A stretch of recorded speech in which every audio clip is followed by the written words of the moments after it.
Hi, I'm here. It's really early on Friday morning. And I wanted to talk to you about a couple things. My face looks really weird and blue with the thing behind me. Anyway, fun with a webcam. Um, First of all, I hope you enjoyed a pair of silk stockings. And I hope it was as racy as you expected it to be. First of all, I wish I could be there because I enjoy the reaction to that. Raise your hand if my little introduction made you read it.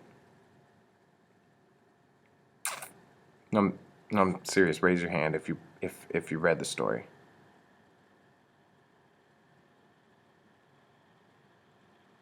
No, raise. No, I'm serious. Raise your hand. Everyone, raise your hand if you read the story.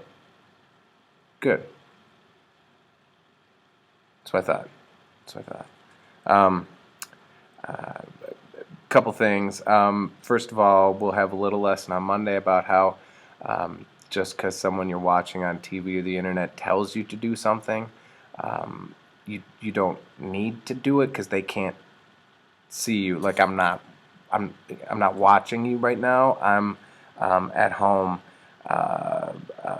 and probably trying to make my little kid feel better. Um, so yeah, it's a little advice, like just practical advice for your life. Anyway, I'm gonna have you do a couple things today with a pair of silk stockings. If you could take that story out first. I'm going to have you do a couple things. And you can do this in a small group if you want to. I'm going to have you go through and kind of take some notes on this story. And by take notes, all I mean is underline. So, this is one of the stories you can write your why is this story a good example of realism paper on. And so, what I want you to be going through is, first of all, I want you to go through and underline. Look for descriptions in the beginning of the story about what the character is like when she starts. One of the things I like doing, one of the reasons I like doing this first assignment as a short story is it shows you how clearly, and it's easy to go over, and hopefully whatever story you choose to be writing a paper about, you will read through a couple times. And it's easy to see how character gets from here, here's the beginning, to here, here's the end, coming at you. So look at the way the character's set up in the beginning. This is a story about a character a mother who finds what appears to be quite a bit of money, and spends it all on herself. Now, you would think that this would be a character you would dislike, but the author does it gives us a lot of information in the beginning about how this is a very devoted, good mother, and she really cares about her kids, and she doesn't really spend anything on herself. We need that information, otherwise we would just think she's a jerk. So first I want you to go through, underline any lines that show either what her original plans were for the money, or how she felt about it, or what her life was like prior to having kids and having money, coming into finding this extra money. Then I want you to go through and underline once she starts to spend the money, reactions that she has to it, and reactions that other people have to her spending that money. Look at what this money does for her and how it makes her feel. Because there's a lot of information about how this changes the way she feels about herself and the way she feels about having the money, and also about her family.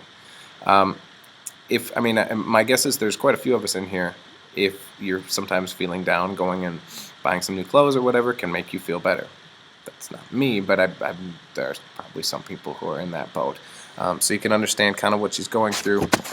And then also I want you to then, when she gets to both the restaurant and later at the theater, I want you to look for any descriptions that show how she is different from the other people who are in the restaurant, and different from those who are attending the play, and how she is different from them, and how her reaction to it was, why she's there, all those different things. And then also the ending is really pretty depressing, and so I want you to kind of make note of that, underline that, and one thing you can think about, I won't make you write anything about this, is how this story would be different if it was written in a different time period.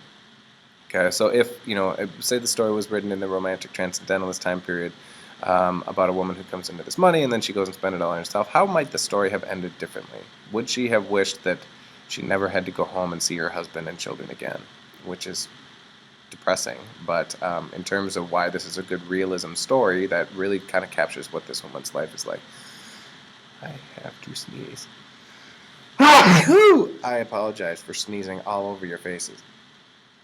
And by your faces, I meant the computer screen, because again, I'm not here with you. Anyway, that's neither here nor there.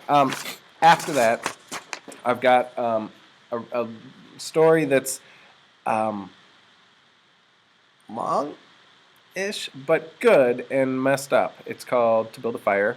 Um, and a couple things I want you to think about with this story. First of all, in class on Monday, after the quiz on the story, I'm going to give you a portion of an essay I wrote in a grad class a couple years ago that related to this story. It was actually about 2 stories, but I'm just going to kind of give you the second half. And then also, in that graduate class, most of the people in my grad classes I thought were pretty smart people, but there was this one woman who was in my class who, and this was one of the first stories we read. It was about American frontier and imperialism and all that type of thing. But anyway, when she started the class, professor asked what the story was about. She said, well, she talked like that. Well, I think the story is a good story about humans overcoming all obstacles. So, I'm not going to tell you why that's funny, A, and B, completely wrong, but I want you to kind of keep that in the back of your head as you read through the story. So anyway, do the underlining, do some note-taking on the story, kind of be thinking in the back of your head. If you were to write about this short story in terms of why it's a good example of realism, what types of things from the notes you're taking you could bring into your argument, and then read To Build a Fire for Monday. So that is all. Hopefully my house will be free of illness, and I will be back and not have to miss any days next week. So have a good weekend. I will see you Monday.